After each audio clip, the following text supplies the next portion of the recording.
Welcome everyone to our continuing series, Studies with Ranga. Today we are working on the synthesis of yoga, the ascent of the sacrifice. Good morning, Ranga. Good morning, Narad. So will you begin for us with a summary of the previous paragraph? Yes, Thank you. so that we get the sense of continuity. It's 2 months since we met last, so it's not very easy to remember, so that's why. So, we are discussing, the chapter is The yoga of divine work. the ascent of sacrifice. Okay? Yes. So, the ascent of sacrifice, so it is a progress. So, now Srimad is 147. So, what is the progress involved? So, that is what we are reading. So, what is the pace of spiritual progress? I am reading out the summary of the previous paragraph. Okay, so, what is the pace? Okay, how fast does the spiritual knowledge come into you? It depends on the individual's bent of nature, on his soul, and his soul need, the need of the soul, and the power of the will and determination. So, the progress of your spiritual knowledge depends upon your individual bent of nature, on the need of your soul, and the power of your will and determination. Okay? So, it differs for everybody. Spiritually, the essence of everything is always the same, but in the manifestation, where the principle of the one becoming the many rules, okay, that is the one that dominates, the many is seen in the variation of individual natures.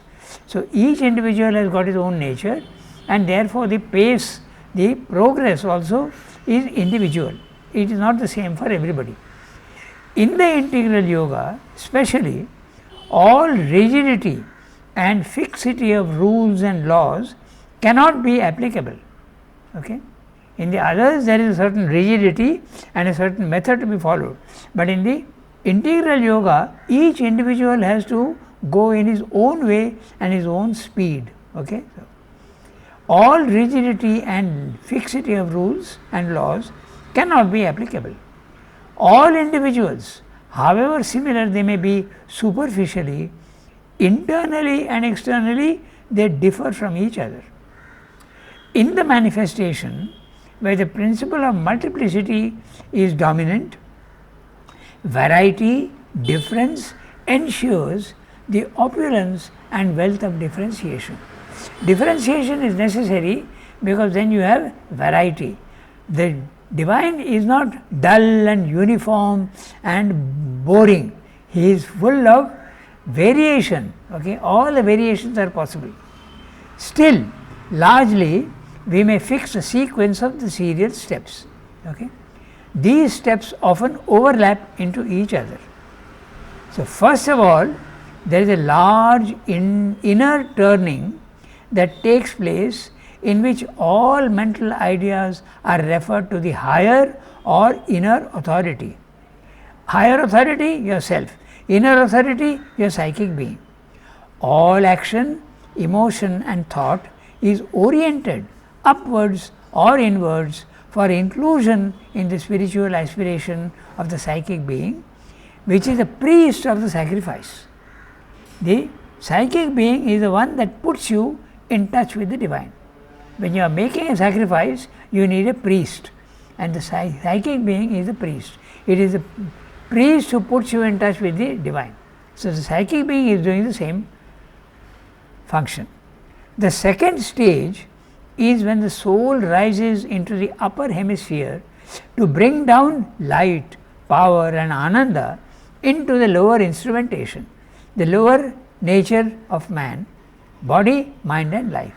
The second stage, light or power and ananda, or all of them together or singly, they come down into the body, mind, life.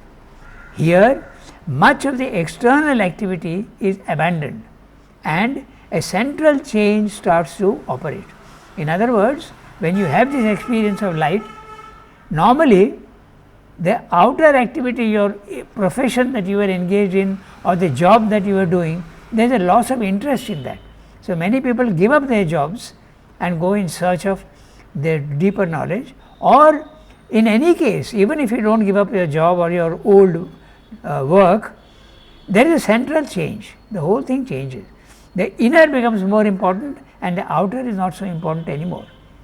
At some stage, old activities put away in the past for a future working are again taken up to check the progress made. Gradually, detachment to all past habits occurs. The old habits which are imperfect slowly start disappearing. The only driving force which was universal nature is now the divine will. Okay? Then in the next stage, a reversal takes place. Instead of a narrowing of focused concentration, there is an enlargement into hitherto unknown areas. The inclusion of all human activity in the spiritual life increases. Now note, but this is only for the integral yoga, for the others it is not. Okay? For the others, there is no inclusion of human activity at all. Rather, you give up the physical world, give up your old habits, give up your own old life. Okay? But for integral yoga, it has to extend into the physical activity of human beings. Okay? So, now, power and capacity appear in the nature for any human activity. Okay? You get the power, the light, power, ananda is coming into you, and you get the necessary power to change your normal activities of the past. The divine within throws, scatters his bounty of new riches, which were always latent inwardly, into the external being of body, life and mind. The individual becomes a mere channel for divine activity in the world. Finally, the master of yoga is seen as the sole mover, decider, shaper of all knowledge and activity. This is what he said in the previous para. So, there are stages. I have a question. Yeah. Mother has often spoken about the lack of human receptivity holding back the descent of the full supermind. That's right. In this time, 2023-24, Yeah. what is happening? You are talking of the individual, na? You are talking of Well, the individual that- resistance. The individual has to be also the collective, doesn't it? Okay, so it depends on the receptivity of the individual at an individual level. But in the physical world, the world conditions have to be ready, and that you can interpret as the receptivity of the collectivity. So, that is now the struggle is going on. The struggle is going on. Receptivity, I think, is maybe 20% and the rest is the resistance is 80%. So, we are seeing the resistance, but ultimately the receptivity will win. There is no doubt about it. It may take, but how long it will take, we can't say. Even Mother did not tell us. She told That's true, yes. it may take 300 years, it may take 1,000 years, it may take even less. We don't know. So, that is a process of evolution. So, the course of evolution we cannot predict. We could have predicted very lower levels, but in this supramental level, it is very difficult to predict because it is infinite. It is not single. So, what the choices available to supermind is huge. And in fact, Sri Aurobindo says that, he says that we will leave to the supermind to decide what it has to, because it is not possible for a human being to forecast, very difficult. Okay, so that is it. Now we can read the chapter, paragraph that we have to read today. Okay, so we are reading today page 147, the paragraph beginning with, there are two signs of the transformation. So,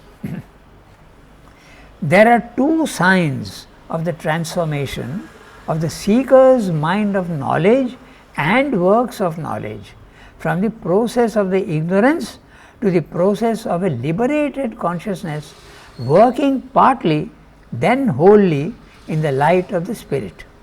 I will read the whole paragraph first.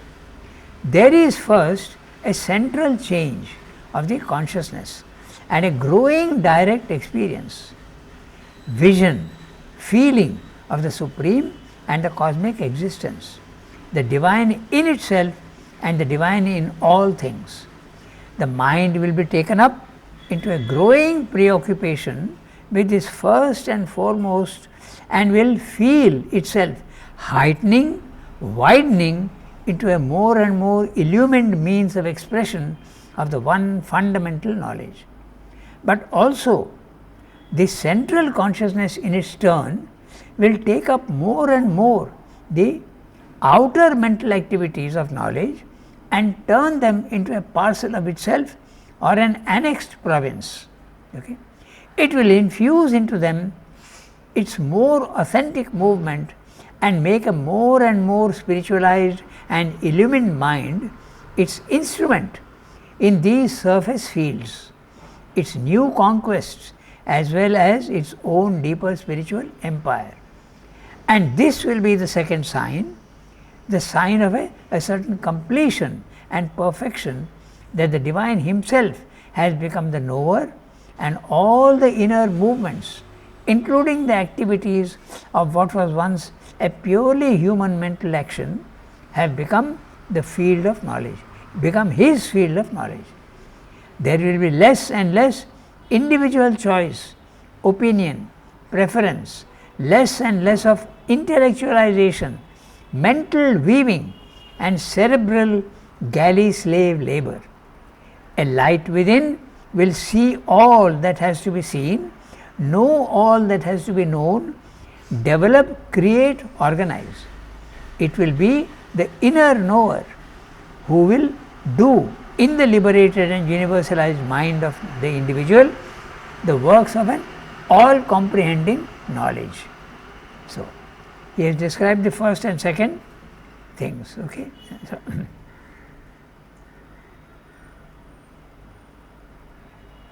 So, we will go through quickly and see and give the right interpretation of the words. Okay. So, what is it? Because Srimad uses words in a very interesting way, so that you get the more and more information about what he is saying. There are two signs of the transformation of the seeker's mind of knowledge and works of knowledge. Okay. Knowledge can be in the mind and also the works of knowledge. We are discussing here the works of knowledge, we are discussing the karma yoga. Okay. Later on he will discuss the other things. Already we have discussed earlier the jnana yoga path. Okay. So, works of knowledge from the process of the ignorance to the process of liberated consciousness. So, when you are progressing from ignorance, you are slowly going more and more to a liberated consciousness. What is the liberated consciousness? That consciousness which is not subject to body, life and mind. That is it. You will feel that you are outside your body, mind, life. Okay. Working partly, then wholly in the light of the Spirit. So, the Spirit will be guiding your soul, and in the beginning it will be partly, then later on it will be wholly. You have surrendered fully to the Spirit and He is manipulating you, He is moving you like a puppet, if you want. Okay? Yeah.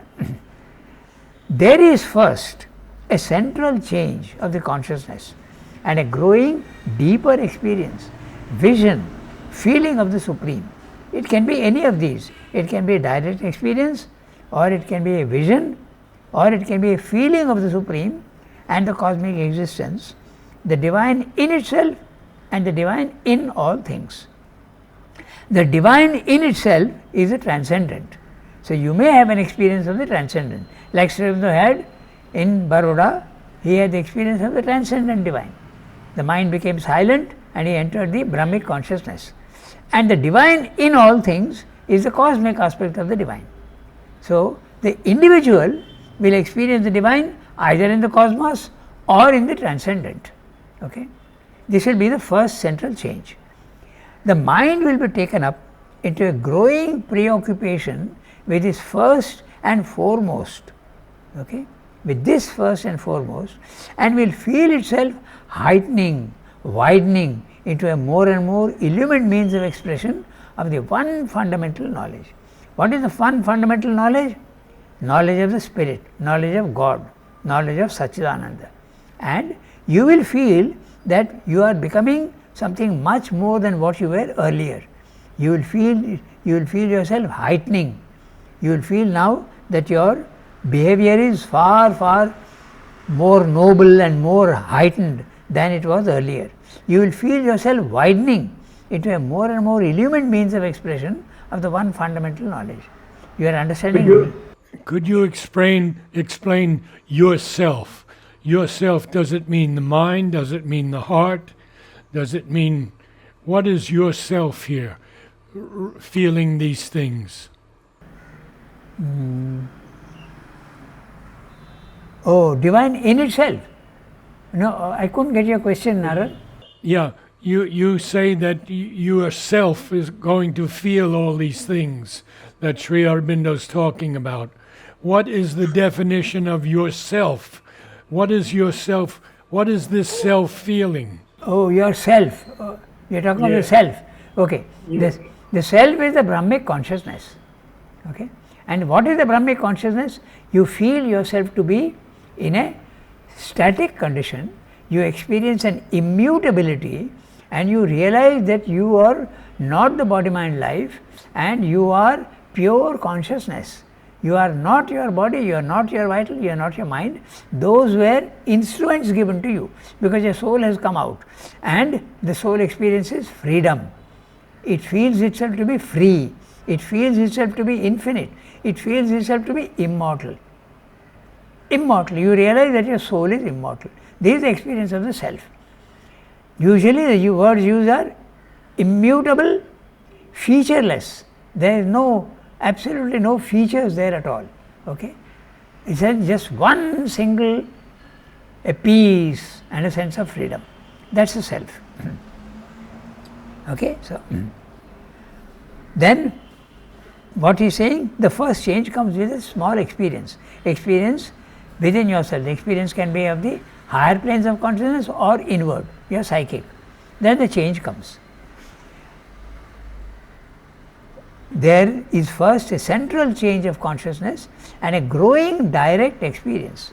Direct, either you see vision or you feel the presence of the divine, feeling of the supreme and cosmic existence, the divine in itself and the divine in all things. So this we have seen, divine in itself is the transcendent, without the universe, and the divine in all things is the cosmic aspect. Okay? You remember, we repeat again that the divine experience can be of three types. There is a transcendent experience, only the divine without the universe. Second is you see the divine in the universe, a divine presence. Okay? So that's the you feel the divine is there in nature everywhere. That's the experience of the. Or the third one is you feel the divine within yourself. So these are the three fundamental ways you can experience the divine. Okay, so you are heightening, widening, and more illumined means of expression of the one fundamental knowledge. Now, but also the central consciousness in its turn will take up more and more the outer mental activities of knowledge and turn them into parcel of itself or an annexed province. Okay. So, first of all, he is talking about the central consciousness. The central consciousness is not your body mind life. That is the outer peripheral consciousness. But your inner consciousness, central consciousness consists of either the self or the psychic being. So that takes up more and more the outer activities.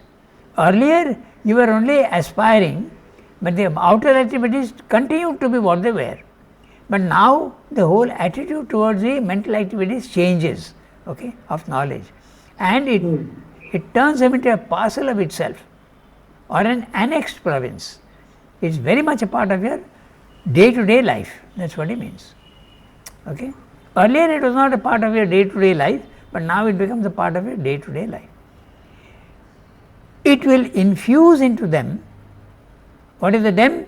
The outer mental activities. So this central consciousness will infuse into them its more authentic movement and make a more and more spiritualized and illumined mind its instrument in these surface fields.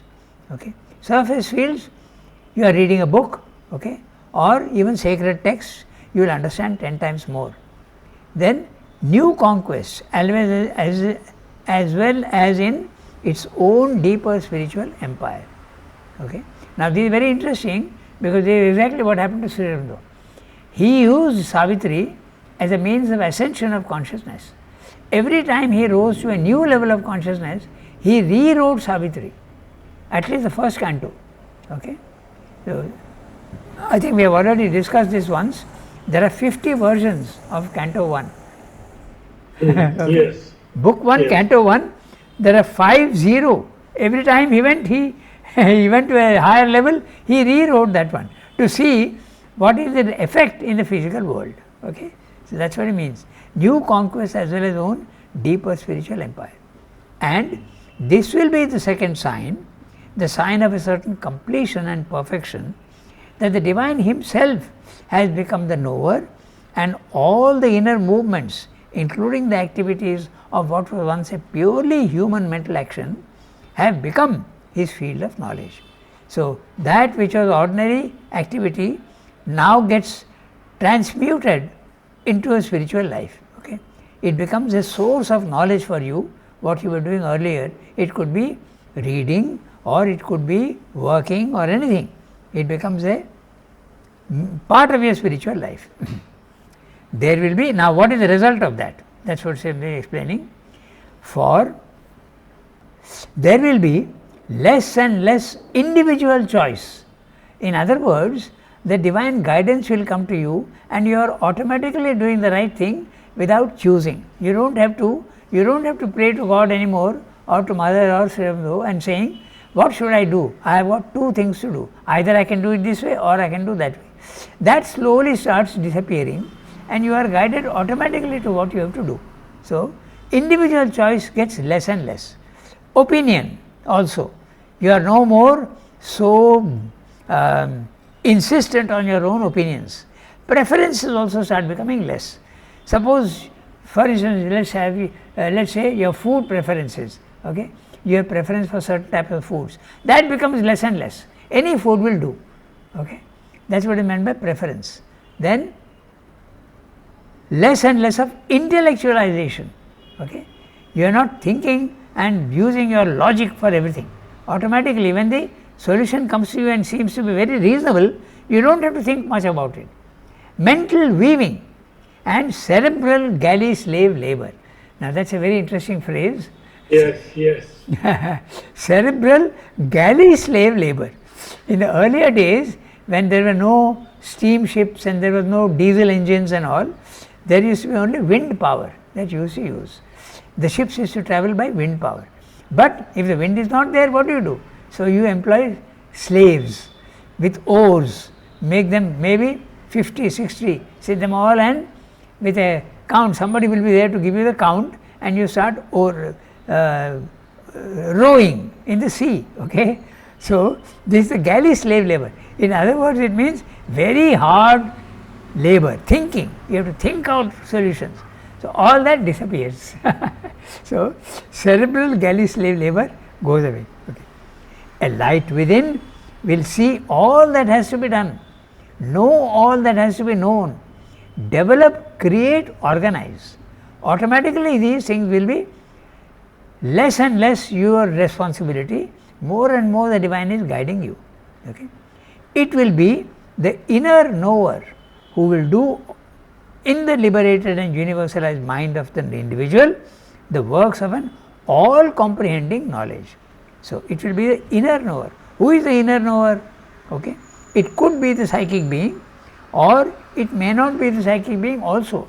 There is a difference between the what is called the Jivatman, okay, the soul, the psychic being, but there is also a divine presence in everything.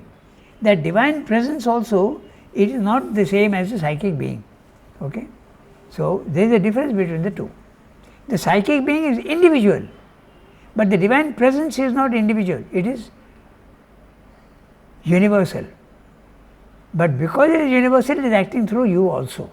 There is a difference between the two. So, that is the para that we did today. So, these two changes are the signs of a first effectuation in which the activities of the mental nature are lifted up, spiritualized, widened, universalized, liberated, led to a consciousness of their true purpose as an instrumentation of the divine, creating and developing its manifestation in the temporal universe. But this cannot be the whole scope of the transformation, for it is not in these limits that the integral seeker can cease from his ascension or confine the widening of his nature. For if it were so, the knowledge would still remain a working of the mind, liberated, universalized, spiritualized, but still, as all mind must be, comparatively restricted, relative, imperfect in the very essence of its dynamism. It would reflect luminously great constructions of truth, but not move in the domain where truth is authentic, direct, sovereign and native. There is an ascension still to be made from this height, by which the spiritualized mind will exceed itself and transmute into a supramental power of knowledge. Already in the process of spiritualization, it will have begun to pass out of the brilliant poverty of the human intellect. Okay. It will mount successfully into the pure broad reaches of a higher mind, and next into the gleaming belts of a still greater free intelligence, illumined with a light from above. At this point, it will begin to feel more freely, admit with a less mixed response the radiant beginnings of an intuition, not illumined but luminous in itself, true in itself, no longer entirely mental, and therefore subjected to the abundant intrusion of error. Here too is not an end, for it must rise beyond into the very domain of that untruncated intuition, the first direct light from the self-awareness of essential being, and beyond it attain that from which this light comes. For there is an overmind behind mind, a power more original and dynamic which supports mind, sees it as a diminished radiation from itself, uses it as a transmitting belt of passage downward, or an instrument for the creations of the ignorance. The last step of the ascension would be the surpassing of overmind itself, or its return into its own still greater origin, its conversion into the supramental light of the divine gnosis. For there in the supramental light is the seat of a divine truth consciousness that has native in it, as no other consciousness below it can have, the power to organize the works of a truth which is no longer tarnished by the shadow of the cosmic inconscience and ignorance. There to reach and thence to bring down a supramental dynamism that can transform the ignorance is the distant but imperative supreme goal of the integral yoga. So, he has given you all the steps of the ascension. Okay? We will go back and identify each one and all the words that he is using. It is very, very clear, but we have to read other things to know what he means by the higher mind, illumined mind, etc. So, I go back to the beginning of the para. Okay? So, yeah. These two changes are the signs of a first effectuation in which the activities of the mental nature are lifted up, spiritualized, widened, universalized, liberated, led to a consciousness of their true purpose as an instrumentation of the divine, creating and developing its manifestation in the temporal universe. So, these two changes, what are the two changes? First is the central change that occurs. You have a spiritual experience and your whole life takes a U-turn. You are going in a particular direction, but now you don't go in that direction anymore. Completely the orientation of your life has changed. That's the first change. The second change is your knowledge increases, your understanding of things increases, you feel yourself more and more guided by the divine. This is the second change. So, these are the two changes that he is talking about.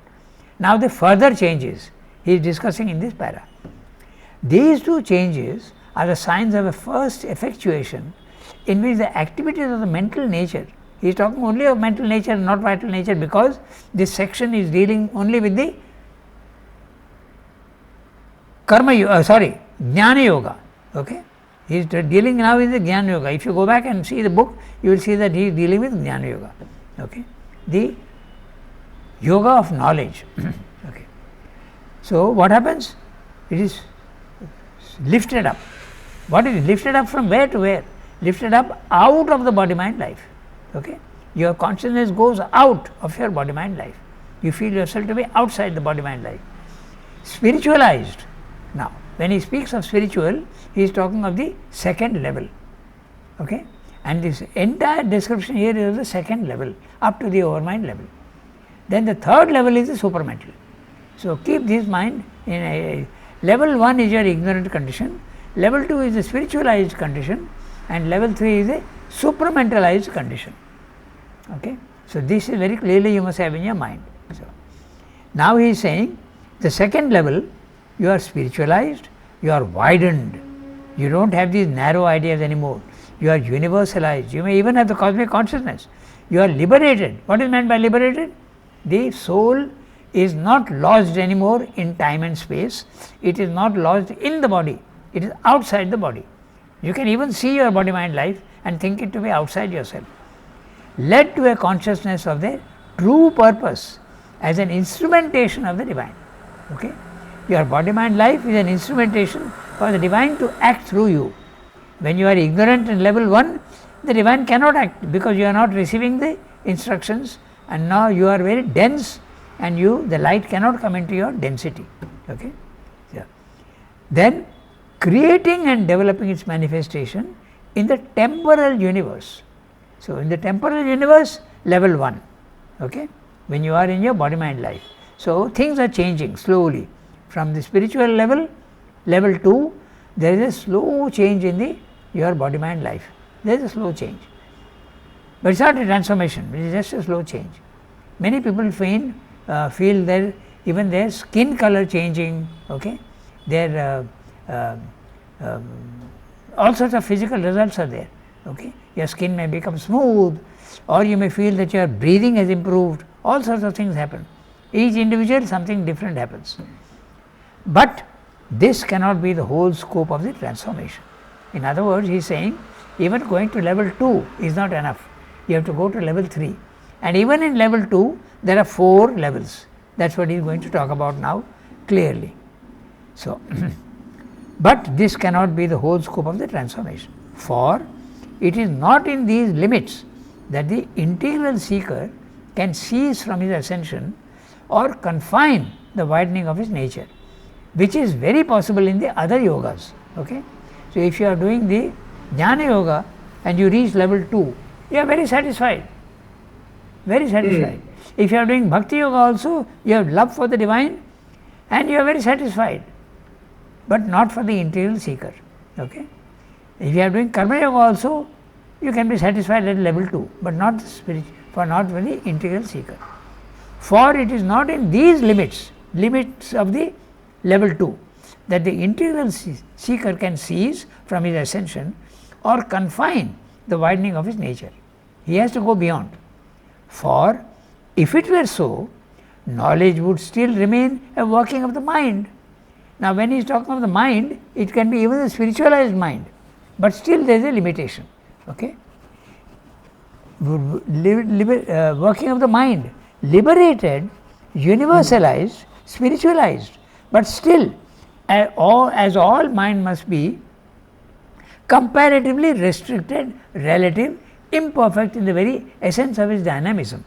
Spiritual level, the level 2 of the spiritual planes of consciousness is wonderful, but still it is liberalized, okay? It is liberated, it is universalized, it is spiritualized, but still it is not the full thing. The full thing will come only at the third level. That is what he is saying. However wonderful it is still comparatively restricted, relative, imperfect in the very essence of its dynamism. It would reflect luminously great constructions of truth, but not move in the domain where truth is authentic. Where is truth authentic? Level 3, supermind. Okay? So, that is the reason why all philosophies, when they go to this level 2 level, they have different opinions. Okay? You have the Advaita philosophy, which is different from all the other philosophies. Okay? So, the Vishishta Advaita and the Bheda, the dualism, all these are different philosophies. That is why there is frequent debate also among them, which is the truth. They are all equal in the spiritual planes of consciousness. Different aspects of the divine are experienced by them. Okay? There is an ascension still to be made from this height. So, the ascension is from level 2 to level 3. Level 3 is the supermind. Okay? That is what he is going to describe now, how that ascension has to be made. There is an ascension still to be made from this height, by which the spiritualized mind, when he is talking of the spiritualized mind, it is very, very clear. He often uses the word also ideal.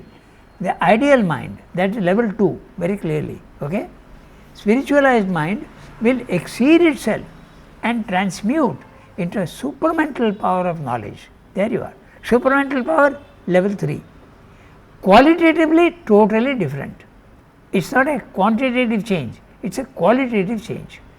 The quantitative change will occur in level 2, first of a higher mind, then the illumined mind, then the intuitive mind and the overmind. These are quantitative changes, okay? But qualitative change will come in the supramental. So, now we read the next sentence.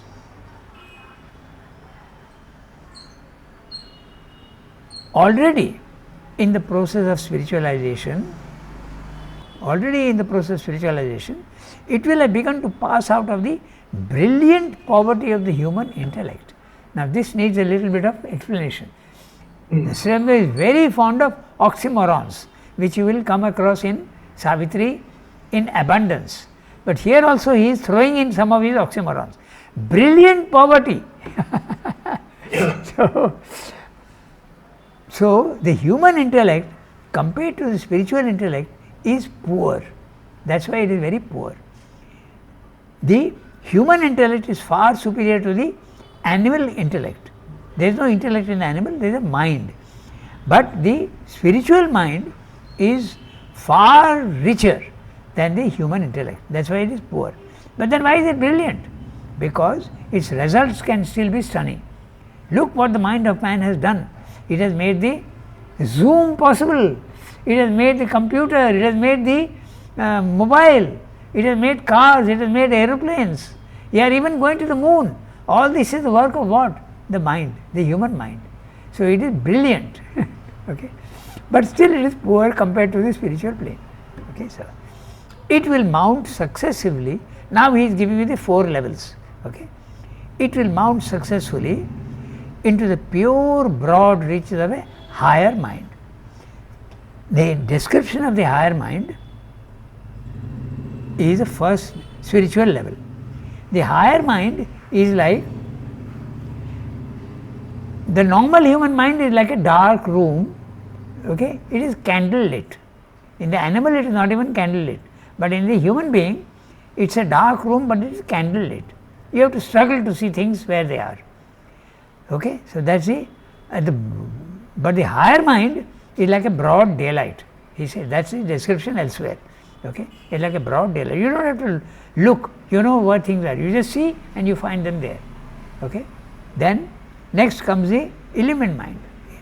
And the next into the gleaming belts of a still greater free intelligence illumined with the light from above. So, the second level is the light from above is illuminating everything, and your understanding and your knowledge increases like nothing before. Okay? It is illuminated from above, no thinking. By all these planes there is no thinking at all. Okay. Then at this point it will begin to feel more freely, admit with a less mixed response the radiant beginnings of an intuition.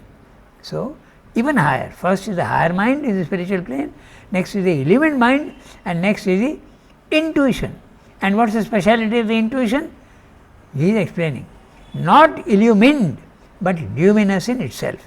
So, when I want to know something, I have to, in darkness, I have to throw a torchlight on the thing. Okay? I am illumining. So, the illumined mind is a condition where the object to be known or the thought to be known or the truth to be known is illuminated from outside. Okay? But in the intuition, it is not illuminated from outside. It is itself, it reveals its own light. Okay? Each object tells the man who is in the intuitive plane of consciousness what it is. It itself, it reveals its own secrets. Okay? The light comes out from the object itself, not illumined but luminous in itself, true in itself, no longer entirely mental and therefore subjected to the abundant intrusion of error. So, even at the illumined level and the higher mind level, there can be error. He is very clear on that. But the intuition, the error starts becoming less and less. Okay? Not subject to the abundant intrusion of error. There can be error, but it is not abundant. Okay? Here too is not an end. There you are. So, here too is not an end, for it must rise beyond into the very domain of that untruncated intuition. Okay? Intuition is truncated. It is cut, if you want. Okay? It is cut up. But in the overmind, it is full intuition. There is no truncated condition there at all. Okay? So, therefore, subjected to the abundant. Here too is not an end, for it must rise beyond into the very domain of that untruncated intuition, the first direct light from the self-awareness of essential being, and beyond it attain that from which this light comes, for there is an overmind behind mind. So, the overmind is the highest plane in the spiritual plane of consciousness. Okay. Beyond that, you are not in the spiritual plane, you are going into the supramental plane, level 3. So, the lowest level, the lowest plane of consciousness in level 2, the spiritual planes, is higher mind. Next comes the illumined mind, then the intuitive mind, and then you have the overmind. So, overmind is the highest, higher mind is the lowest, and then you go beyond level 2 into level 3. Okay? So, that is the supramental plane. For there is an overmind behind mind, a power more original and dynamic which supports mind. So, our normal mind is coming down from the overmind level, sees it as a diminished radiation from itself, uses it as a transmitting belt of passage downward or an instrument for the creations of the ignorance. So, we will stop here today, and the last is the supramental light. Okay? So, he has described this, just there are 2-3 lines more only, but he is telling you this is a gradation. So, he has given you the different steps of the progress to be made in the spiritual field. First you rise from level 1 to level 2, and in level 2 there are 4 planes, and finally you go to level 3, which is supramental light. And this is necessary for the integral yoga. The other yogas can stop at level 2, but not the integral yoga. Okay, so I will make a note that we have to read next from the as the light of each. Okay? Very good. Yeah. Thank you, Ranga. Remember, folks, tomorrow is Savitri. Same time, 9:45 to 10:30. Yeah, that's right.